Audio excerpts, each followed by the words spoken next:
BJ's Drag Show Club was opened December 4th, 1970 and remained open until January 1983. Named after its owners' first names, Brian and Jim, BJ's was commonly considered the third best drag bar in North America during its run.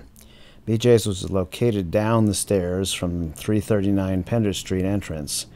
Eventually, the Vancouver Club Bass was open opposite BJ's in that same downstairs entrance.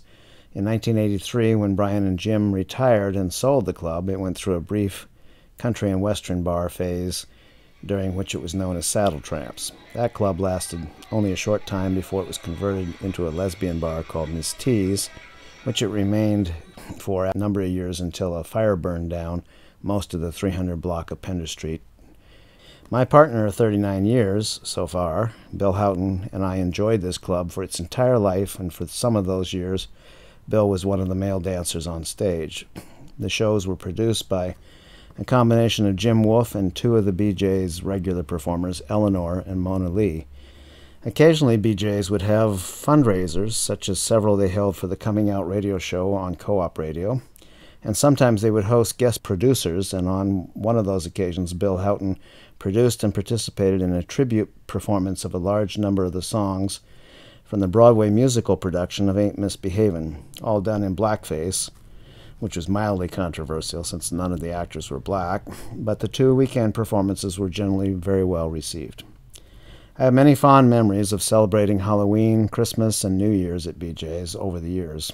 The crowds were always friendly and mixed with gay men, lesbian, and drag artists, and transgender persons all mingling and celebrating together as community. Brian and Jim also kept an immense collection of costumes, props, and feather boas on the upper floor of the club, which also included their office spaces.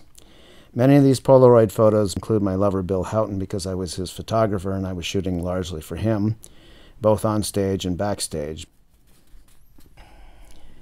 I hope you enjoy these photos for a place and time that so many in our community counted as home, a venue which is sadly missed today and has never been surpassed in Vancouver, for regular full-fledged stage productions with full production values on a real proscenium stage with high-quality sound and lighting.